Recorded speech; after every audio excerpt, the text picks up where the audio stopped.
Welcome to another episode of the Overcome Diversity podcast. I'm your host, Michael Allison, and today's guest is Christina Dent. Christina Dent, she's a TEDx speaker, an author, and the founder of End It for Good. Hey, Christina, welcome to the show. Hey, Michael. So great to be here. Absolutely pleasure to have you here, Christina. I would like to dive straight into it because you are standing for a profound cause, been through some things in your life, and now is on a mission to help change the world. And I would like for your message to get heard across the nation, especially on this podcast here. Can you tell us a little bit about your foundation in regards to like what started that or what sparked that for yourself? Yeah. So, End It for Good works on shifting from a criminal justice approach to drugs and addiction to a health centered approach to those things. So, that's really complex issue.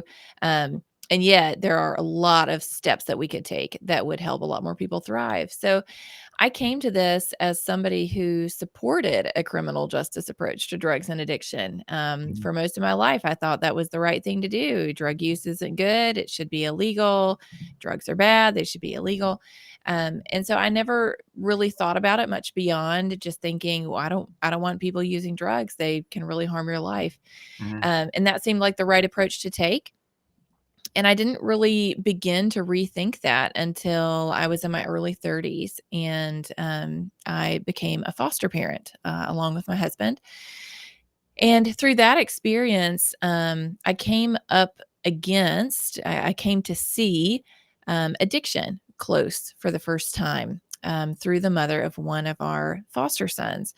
So Mhm. I didn't get the experience of seeing the chaos that surrounded the addiction because I met her when her first child was born and brought to my house straight from being in the hospital after his birth. And so she had been using drugs while she was pregnant, was not able to overcome that addiction during her pregnancy.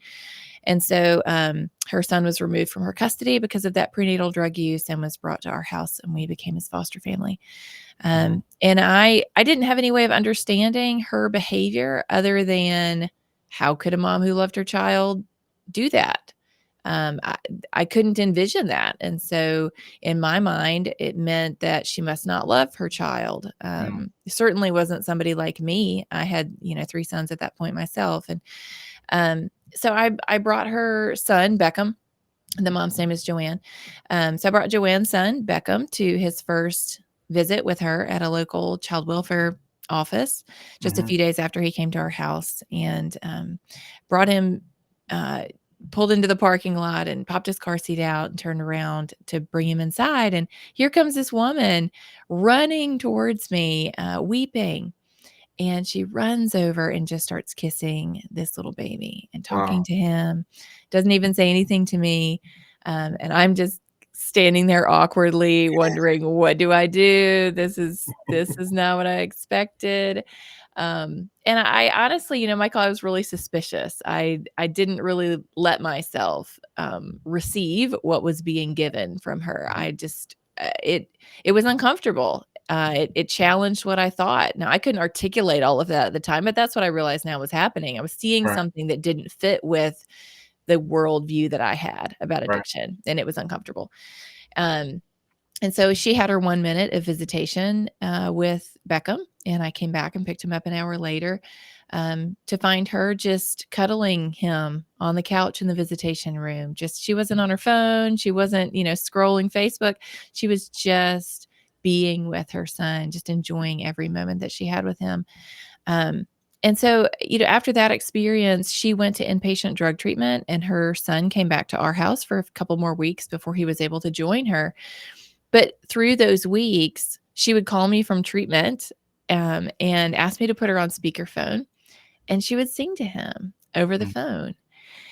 And, eh, all of these little experiences I was having pushed against this idea that people who use drugs are bad people. People who struggle Mhm. with addiction must be particularly bad people. That was kind of the paradigm that I grew up that I kinda took from the culture.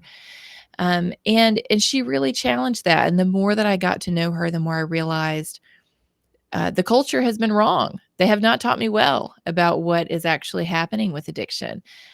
She's teaching me what's real, which Mhm. is she is a mom who loves her son deeply and is also struggling with really complex health crisis that she had struggled with for many years at that point. But those things could exist together. She could be struggling and want to be there for her son, want to parent him, want to show him all the love that she could, want to be free from that addiction.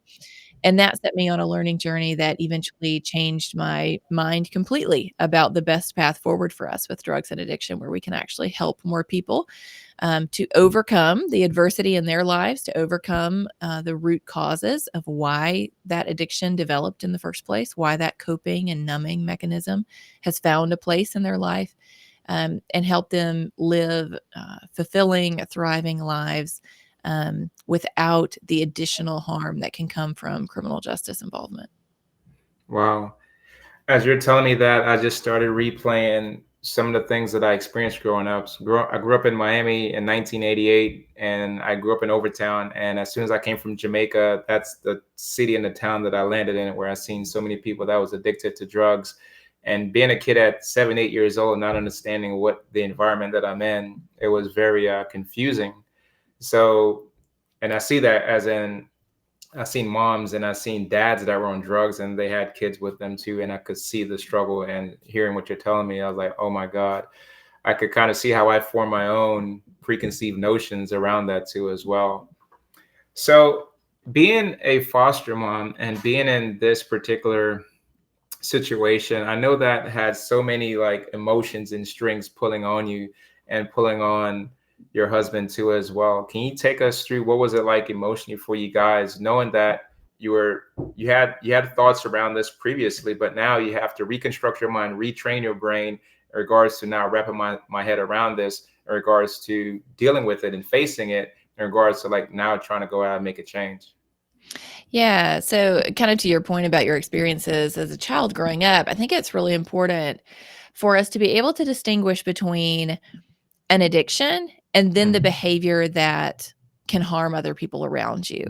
Mhm. So, I don't ever want people to get the idea that we're saying, hey, addiction's no big deal, or hey, if someone's struggling with an addiction, it's because of deeper root causes of harm and suffering in their life, and so we just have to kind of let them do what they're going to do because they're just a hurting person. No, no, no, that's not true at all. Joanne would be the first to tell you at that point in her life she could not parent him without finding some help for her addiction, and so she would say it was correct for him to be put into foster care. So I think that's what we really need to hold in tension. We don't like we don't like to have to hold nuance on things. We just like things to be very like cut and dried. Let's just it's this way or it's that way, and we put a bow on the top of the box and we put it on the shelf and it's all done. And that life is just not that way. Life is not cut and dried. Life is there's lots of gray area. There's lots of places where we need to have the nuance. And so I think this is one of them where we can say, she needed the accountability of that. Beckham needed the safety of not being with her while she was in active addiction. Um, and if we had put her in prison, if she had happened to get caught by the police prior to being able to go to prison or go to treatment, that would not have helped that situation. So there Mhm. were some interventions that were helpful that allowed her to be able to go to treatment and to begin a journey in long-term sobriety that she is still walking today. And there are other types of interventions that tend to only compound the problem.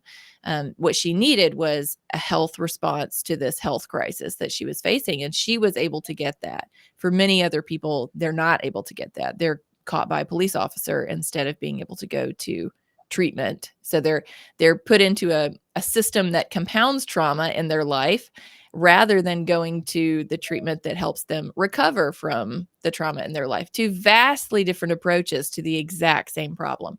Um, so for us, just the experience in foster care is it's a constant push and pull emotionally of we agree to be foster parents because we agree that we are going to support family reunification whenever possible. And Mhm. yet, all of us have this kind of human tendency to think, I'm better than the next person. And so Mhm. you get in a situation like that where you're the foster parent and you have this child and you have a birth parent who for whatever reason, they have lost custody of their child. It's really hard not to feel like, well, I'm kind of the savior in this situation. I'm the person who's responsible, who's going to come in and save the day, who's going to keep this child safe. Um, and a big part of what I really had to wrestle with was that pride over, this is that I am somehow better than she is. And I look back on this whole experience and I say, Joanne is the hero of this story. She is the one who let me in to see who Mhm. she really is, to see her love for her son. She could have held me at arm's length.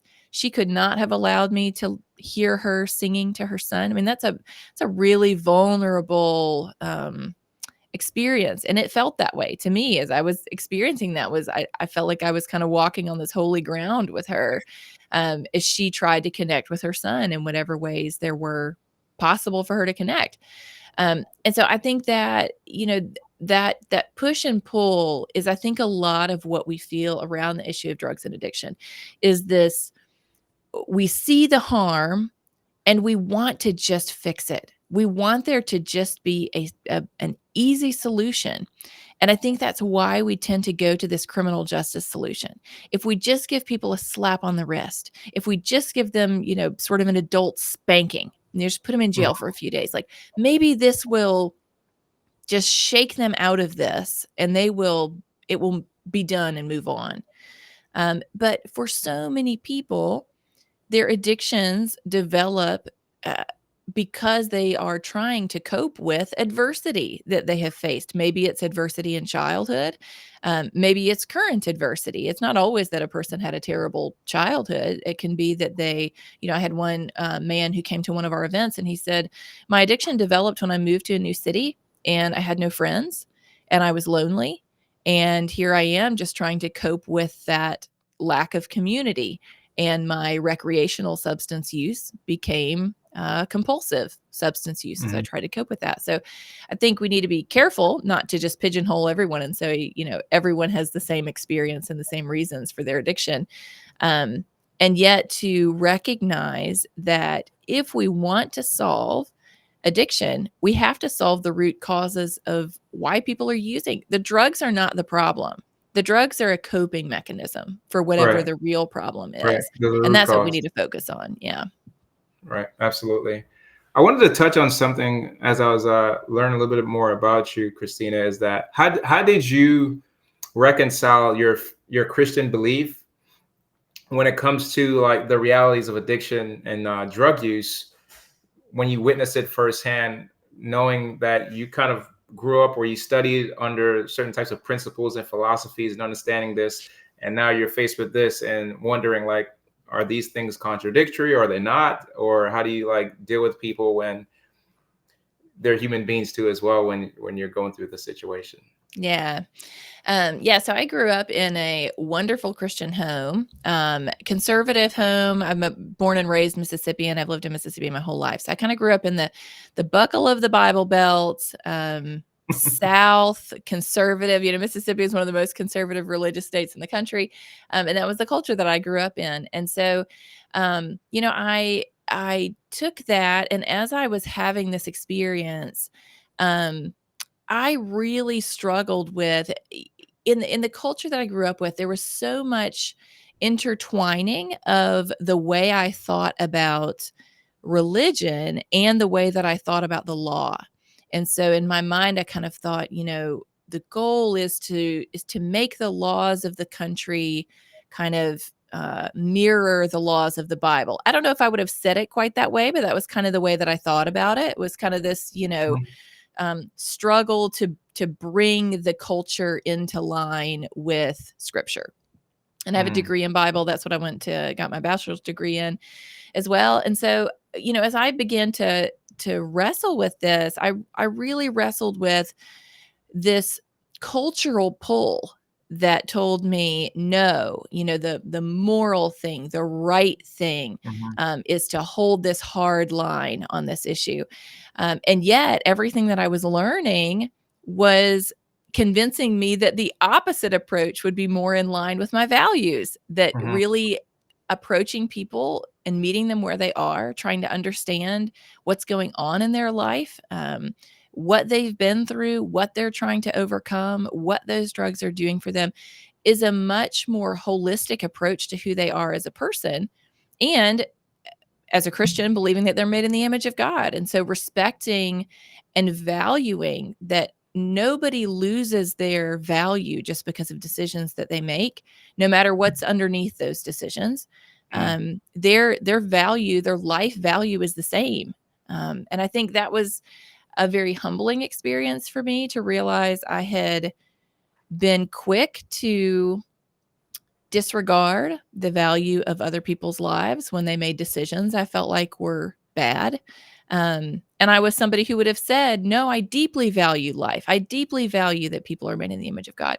And yet I had blind spots just like we all do, where, I could turn that off and on just as quickly as I wanted to. And I couldn't even see it. I didn't even realize that I could be so biased and so automatically negative towards a group of people because I thought, I was good. I was a good girl. I didn't make those decisions. And, you made those decisions. So now you got to live with it.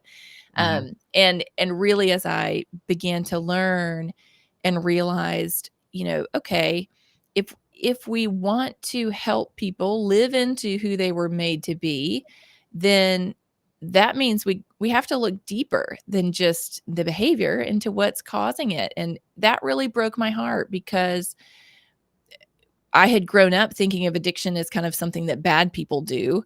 And then I realized that this is what suffering people struggle with.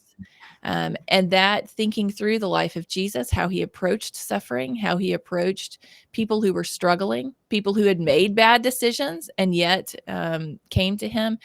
I just felt like we have gotten this all wrong. We have really, really screwed this up. Not just in the church, but in the culture and in our laws as well, that we have responded to people in the church and in the culture through this moral lens of you are a bad person and you need to be punished for being bad. And that's why we arrest people, because we believe that they're doing criminally bad things and they need to be removed from the community because of that. And there just is no data out there that is actually helpful. And there's a lot of good data that actually compounds trauma and pain and suffering and disconnection in a person's life, which makes them more likely to struggle with addiction, for that addiction to deepen, for their life to get even harder, instead of really helping them overcome and be able to live a thriving and healthy life. Speaking of data, what were some key insights or things that you found when you came to your research with the drug laws and their impacts? Yeah. So I got interested in the issue with Joanne's story, which is kind of on the consumer front. What are we doing with people who are using drugs and struggling with addiction? And I talk in my book, Curious, about this experiment called Rat Park that really helped me understand the root causes of addiction. But then the more that I learned about the issue, the more I realized this is only one piece of this big issue of what's happening with drugs. And a big part of what I learned that helped me to see the global impact, not just the individual impact, is in learning about drug markets and how they operate. Like I said, I have a degree in Bible. I'm not an economist, so that I had never thought about, how markets work before. And yet I started learning and reading and realized that so much of the crime that we have, not just in America, but around the world, is driven by the financial incentive of underground drug markets. So every time we prohibit a new substance, it does not go away. It just shifts into the underground market where, cartels and gangs and terrorist organizations, they are happy to own that market. They would love to have the profits that come from that. To the tune of somewhere between, $500, $600 billion a year is what the underground drug market is worth. So you've got consumers that are paying $500 billion a year. And as long as we don't allow those markets to operate legally, where they can be regulated, taxed, we know who's in charge of them, they will operate underground, which means $500 billion is now going to people who are breaking the law, who are causing violence in their communities, and who are using that money to perpetuate more crime and violence. That's like their operational budget. And so that was a tough learning for me. Am someone, and I tell the story in the book of growing up. I grew up in West Jackson in Mississippi, higher crime area in the community, and dealt with a lot of anxiety growing up about my physical safety. And so even just thinking through that and thinking through how much of my own experience was impacted by these underground drug markets that were operating all around, that were causing crime and violence. They were either funding people who were engaged in criminal activity, or they were the cause of maybe a drug deal gone bad that ends up in violence in the community, things like that. So that really changed how I thought about drug markets and the potential for reducing crime and violence by allowing those markets to operate legally. And that fed into the overdose crisis and the contamination crisis, which is what the overdose crisis really is.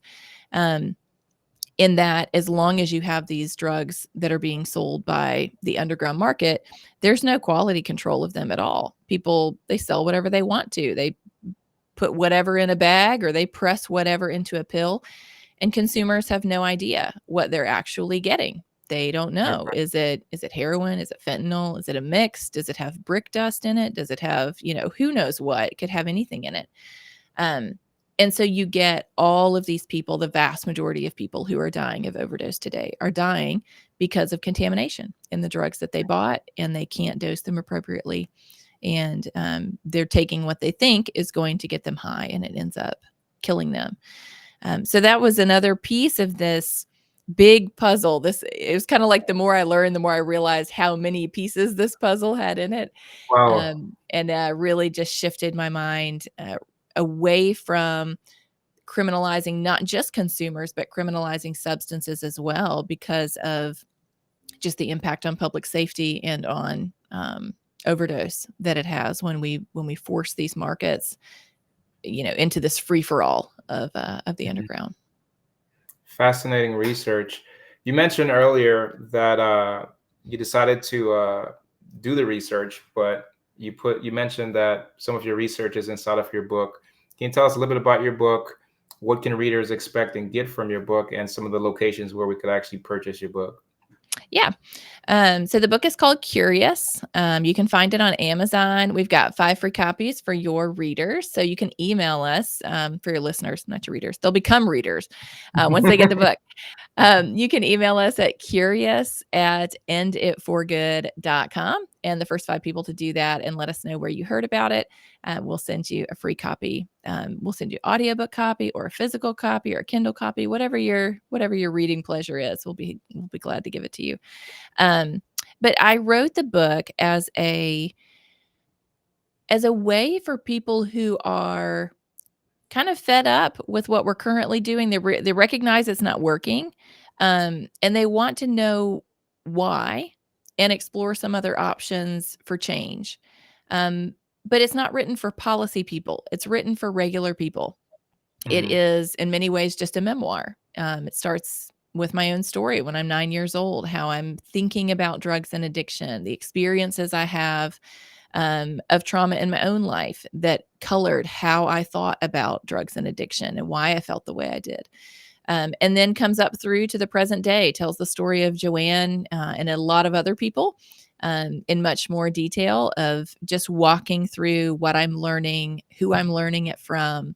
And is just, I did a book discussion last night with a church group in Louisiana. And one of the ladies came up to me afterwards and she said, "This book is such an easy read. Like it has so much in it, but it just moves quickly and it's story driven and it's just great for regular people." Which is what I wanted to do. I wanted to write something that someone like me could access and didn't have to be a policy expert, didn't have to necessarily be super interested in the issue, but just somebody that is interested in a good story. and is curious, because most people are impacted by addiction in some way. Whether it's a family member, whether it's a friend they went to high school with, whether it's somebody that they go to church with whose spouse is struggling with an addiction, uh, all of us have touches with this in some way. And that makes all of us, I think all of us need to be probably more aware than we are about what's Mhm. really happening and the things that we can actually do to help the situation, because it can feel very overwhelming and very like, this person just won't stop using drugs, and we just want to shake them, we just want to yell at them, and yet those things, as many families can tell you, have not worked. They don't work at changing behavior. So what can work is a big part of what the book is about, and would love to share that with listeners. So I want to expound on that. It's a two-part question. Do you believe that this is a uphill battle? After you just told me about the underground, I didn't even know that. So do you believe that it's a uphill battle? And what are some of the solutions or alternative solutions that that readers could get or that you are suggesting? Yeah. Yes, it is an uphill battle, which, everybody who's listening to this podcast is interested in overcoming adversity. So this is right up your alley.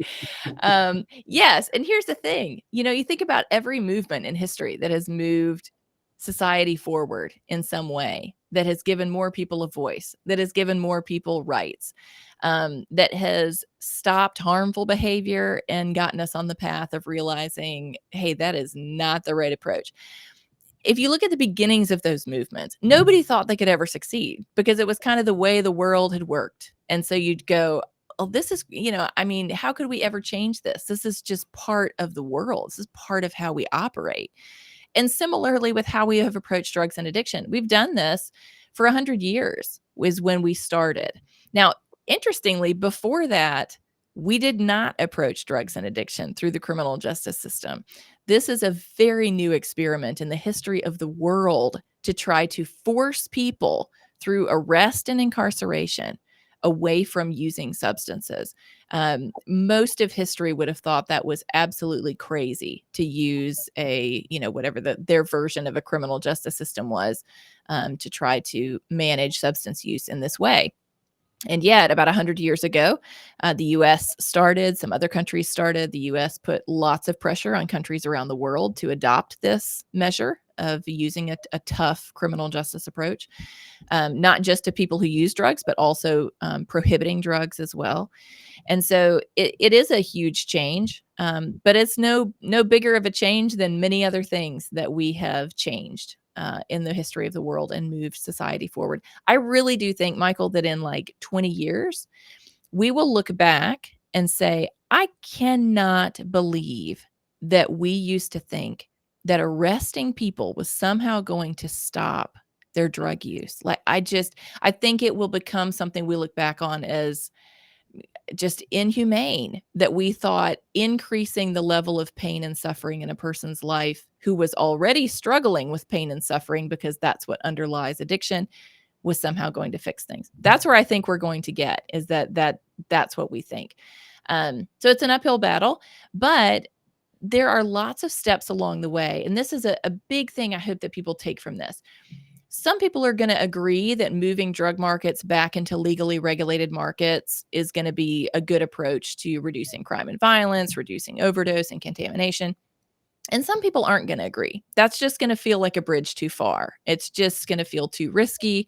It won't matter to them that this is what we did 100 years ago, and it was actually working much better than what we have today. And that's okay. We're all going to come to some different conclusions about what we want to see. But what we found is, generally, even if we don't agree on everything, there are lots of things we do agree on that we want to see. Maybe it's just we want to see more access to multiple pathways to recovery. We want to Mhm. see more opportunities for families to have better resources as they try to support their loved one in addiction. Maybe we could agree that a drug possession charge shouldn't be a felony. Maybe it should just be a misdemeanor. Now, I Mhm. would say I don't think drug possession should be a crime at all. If you're stealing something, if you're assaulting someone, yes, those are crimes. But just possessing a drug, I don't think that helps anyone to go arrest someone for possessing a drug. But maybe you're not there. And maybe you say, I can at least agree that it shouldn't be a felony. It shouldn't bar you from employment effectively for the rest of your life just because you were in possession of a drug. Okay, let's work on that. There are lots of small steps that we can take, even if we are not all in agreement on the big steps. And every one of those small steps will have real world impact on the lives of real people who are going to be affected, who are being affected right now, and can stop some of that harm before it happens for people that are coming in the next weeks and months and years and decades into the future. My hope is that we really catch a vision for preventing harm before it happens to people, rather than just trying to pick up the pieces after it has already happened. And that's one of the points that I make towards the end of the book is we love that story of a broken life that, is made, incredible, and they go on to become a millionaire. Or, the person who was, they spent their last dollar on heroin, and now look at this, they're running a, nonprofit with 20 people who work for them or whatever. Those are great stories. We love that. That's amazing. But for that to happen, there has to have been that spending the last dollar on heroin in the first place. Otherwise, it's not a story. It's just somebody that went to work and built a thing, which is also great. It just doesn't have quite the same viral nature as some of those other stories. And so I hope, I want us to gain this vision for going upstream and trying to figure out how we can prevent harm from happening in the first place, because the brokenness of the world is always going to impact people. There are always going to be people who are overcoming incredible adversity, no matter how good the systems that we operate in are. So let's don't make it any harder by having laws and approaches that are compounding the harm and adversity in a person's life, and try to help more people be able to have, comparatively boring lives where they're not struggling with this felony conviction for the rest of their life. They're just going about their daily life and getting up and going to work every day and providing for their family.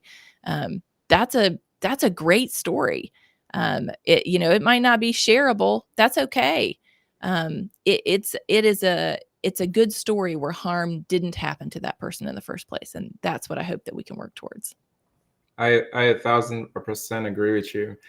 I I often like reflect on what I see. Like I have not done the depth of research that you've done, but when I look back and I could see, well, people are in jail for X amount of types of drugs, and drugs is still being accessed in prisons. Then Oh, I yeah. could see then I could see drugs in high quality neighborhoods and low quality neighborhoods. Then I see kids in high school and middle school are having access to certain types of drugs.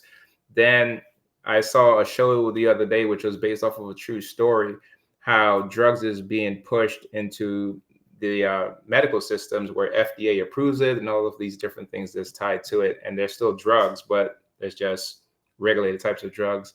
And I was saying to myself, how fascinating is it that drugs is being pushed in these many different areas that causes some of these things when it comes to like addiction and the hurt and the harm that's tied to it. And now you just mentioned before in regards to like the penalties that's tied to it. Like should you go to jail? Should you get a felony? Should you get a misdemeanor? And that's why I kind of asked the question when it came to the uphill battle, because there's so much complexities to this in regards to like addressing this and fixing this issue in regards to where do you even start and how do you actually address it and fix it to the point of where do you start, because it's such a hard thing to really like wrap my head around. Sometimes I've lost family members to drugs. I've seen friends that I've lost to drugs, growing up where I'm from. And even in the military, some of the guys that came back from Iraq with me that went to drugs and things like that, or from some of the things that was prescribed to them, they overdosed on it and things like that. So that's why I see that there's so many different areas to this actual problem itself. It's kind of scary. Yeah. I think if we think about it through the lens of there's culture change and there's policy change, and Hmm. they can go together, but they don't have to go together. Um, on the culture front, all of us contribute to culture. Hmm. People feel very much like their voices don't matter, and I think that is so crazy. That is not true. All of us have circles of influence, people who trust us, people we know, people who are forming their opinions based on a lot of things they hear from us, from just their circles of influence, the people they Hmm. gain information from. So all of us can be part of shifting our culture towards better understanding of what's actually behind an addiction. So much of what you're talking about, your, brothers and sisters in the military who came back and struggled after that. It's so understandable how that would happen. You have these extremely traumatic experiences, painful things you're trying to live with, Hmm. and it makes sense why an addiction would develop as a way of coping with that. And we can have compassion for that instead of saying, I don't know what happened to them. I guess they just kind of went off the deep end.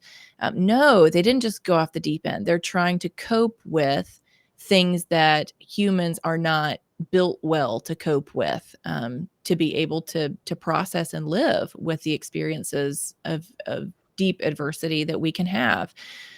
And I think that's all of us have that responsibility. All of us can be part of that. When you start paying attention to it, it is amazing how frequently, we don't even recognize it's happening. All around us are these stigmatized expressions of using drugs or struggling with addiction. How many Hmm. times people use the term junkie as like sort of this kind of throwaway term of, or yeah, my cousin struggled with an addiction. I mean, like, he wasn't a junkie or anything. So immediately, you're throwing under the bus Yeah. all these other people that you want to say, well, I'm not like them. Hmm. But the them is somebody else's cousin, somebody else's brother, somebody else's kid who's struggling. And addiction, Devaluing them as well too. yes, yes. And I was asking, one of the stories that I tell in the book is a researcher who's worked on researching addiction for 50 years. He's a psychologist. And I asked him, you've worked with all these different types of addiction. Are there different causes to different types of addiction? Like, is drug addiction caused by one kind of thing? And like, pornography addiction or technology addiction, Facebook addiction, food addiction are caused by different things. He said, not in all my 50 years have I, he said, hey, if you find evidence, show it to me. I have seen no evidence that there's any different causes for different types of addiction. They're all driven by the same things in Mm. people's lives. It's just that some people end up, it could be that it's just the thing they came across, at the point that they were trying to numb that feeling, they Mhm. happened to be using a particular drug and that became a drug of choice. Or they happened to figure out that, the food was the thing that they went to, and that's where they ended up developing that compulsive behavior. So I think that's helpful because we have very different approaches to different kinds of addiction. We think like food addiction, it's like, well, I mean, it's just food addiction. People die from food related diseases all the time Yes. from, and so we sort of just say, well, whatever. And we don't carry the same stigma for that person that we do for somebody who's struggling with a heroin addiction, even though, you know, uh, biologically speaking, those things are often developing from similar experiences that people are trying to cope with. So I think we can all be part of that culture change of being careful about the words that we use, the expressions that we use, the examples that we use, and trying to front that, trying to proactively communicate that we have a compassionate understanding of addiction. Not that we're saying it's okay to behave any way you want, but that we're open to seeing the root causes and we see the person. We don't just see their behavior. And it's amazing when you start doing that, how many people will begin opening up to you about their loved one who's struggling, their own struggle. Addiction is an experience of deep shame for the Mhm. person who is struggling, always. That is always there. So we have this belief that somehow if we shame people a little bit more, that they'll stop the behavior. Shame is the clothing of addiction that people wear all the time when they're struggling. More shame is not going to bring them out of that. So True enough. So as you're telling me that, most people that are addicted to things or that they're doing, they do it in private. They do not do it in public, right? So that's why when it comes out, they're ashamed about it, and it's so much tied to it, where their guilt, and and it just leads to so many adverse things that comes from that. I was talking to someone today on a previous podcast, and they were saying to me the same thing. Their thing was alcoholism, and they used to drink in private, but they would act normal out in public. And it was not until it spilled out into their job, into the workforce, and the person got electrocuted because of some of the things that he was doing back home on the inside. And that obviously it saved his life. And from there, he changed his life. I haven't touched alcohol in mm, 13 years, but I agree with yeah. you that it's it's that deep shame, and it resonated as you said that to me, as in like that's one of the truest thing someone could say. But how do we even get past someone that's doing something in the dark to actually face it, address it, deal with it, to actually overcome some of the things that they're facing? Yeah. Um, I hope that we can become safe people for people to share their struggles with. And that I think you people aren't going to risk it. If they aren't certain that you are a safe person to talk to, that you're not Nobody going to wants to look be at judged. them, like they've got three heads, they're not going to just be like, I don't know about Michael. He might never talk to me again, or he might respond compassionately. I'm just going to kind of put it out there. No one is going to do that. They're Right. going to share when they're certain that they have somebody who's going to have their back, who's not going to look at them, with disgust and disdain, who's going to say, hey, tell me more. How can I support you? How can, what kind of steps are you maybe open to taking? Is there something that I could encourage you in, to move towards a healthier life? And so building those kinds of relationships takes us being very proactive and communicating that we, are people who can be trusted, people who can be trusted to hold people's stories and to do that, with respect. And so I think we can all do that on the culture front. We can be part of that in the communities we're part of individually. We can be part of policy change where we have opportunity. Some people are never going to call their senator or their, state representative. Hey, that's okay. But there are so many ways that culture influences policy. There's a saying that, change doesn't come from Washington, it comes to Washington. Mhm. That's very true. Politicians, no matter if they're at the federal level or at the state level or at the local level, they are elected, which means they are always keeping tabs on what the culture is saying. What Mhm. are their constituents telling them? What do they feel like is going to be a risky position for them? Or what do they feel like is actually going to improve their chances of getting reelected? So if they're hearing from their constituents, hey, we just want you to lock everybody up. Well, that's what they're going to keep doing. That's what they're going to Mhm. keep voting for because they're representing those constituents. If they begin hearing, hey, this approach to addiction hasn't worked. We don't want to keep going down this road. We want instead to focus on solutions that can help more people get help, that can help more people find jobs, that can help more people find housing. That's what we want.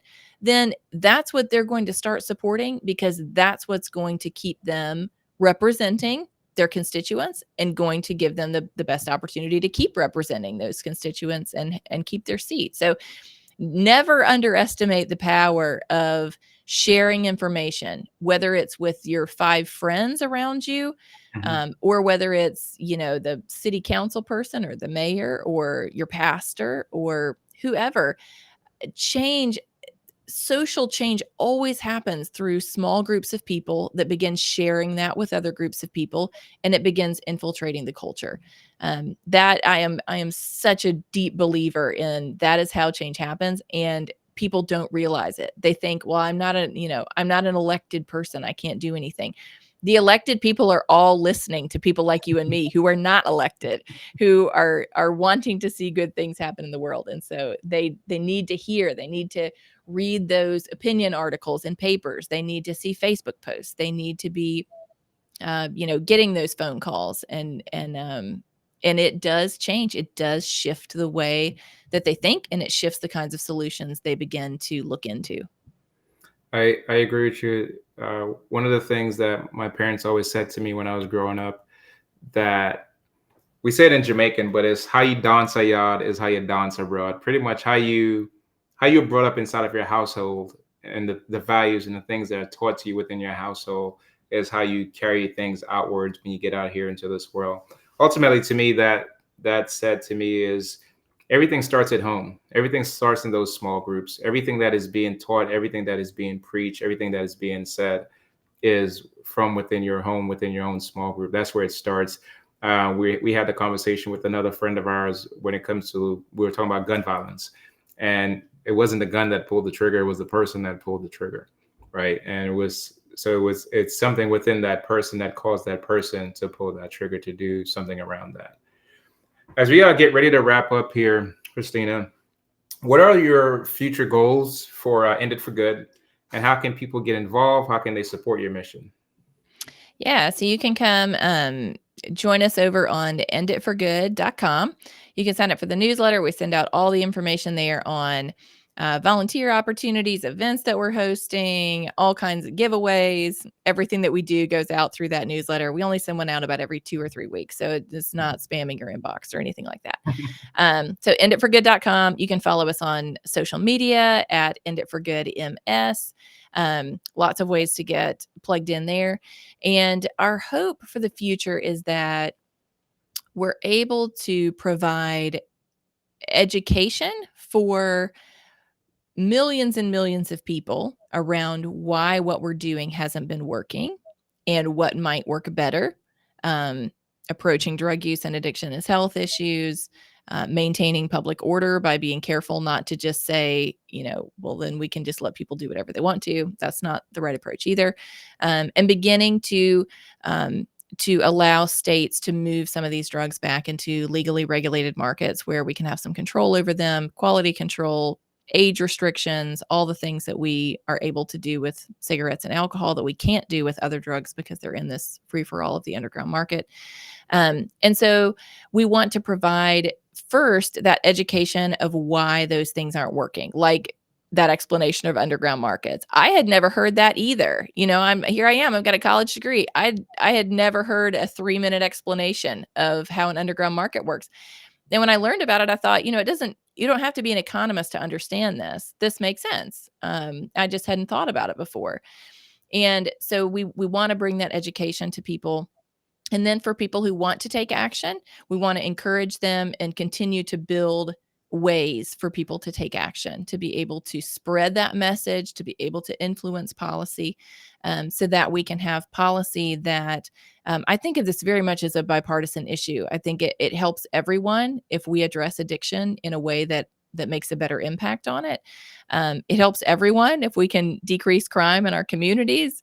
It helps everyone if we have fewer people who are dying from drug-related causes.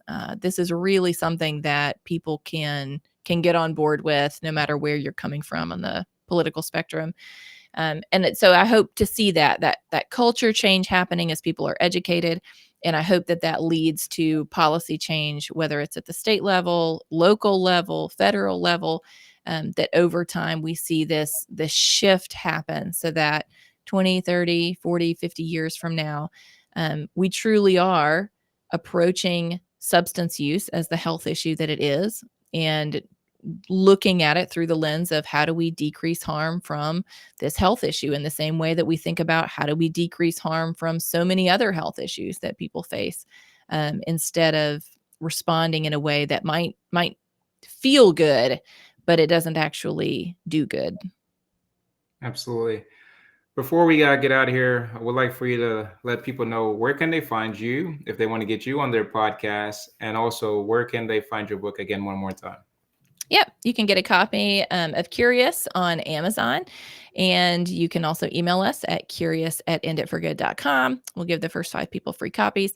And you can also email us there for other things like podcast opportunities, interview opportunities, curious@enditforgood.com for all the things. And you can send your questions, comments, thoughts. We love it all. We love a good conversation. So reach out to us. Hey, Christine, it's been an absolute pleasure. This has actually, to be serious with you, one of my favorite conversations that I had on such a serious topic. Thank you so much, I guess. Thanks, Michael. I appreciate you. Until next time, guys, God bless. Thank you. Ain't at all. Couple dollars in my pocket, no it come and go. Been working on my body, getting healthier. Thank God for clarity.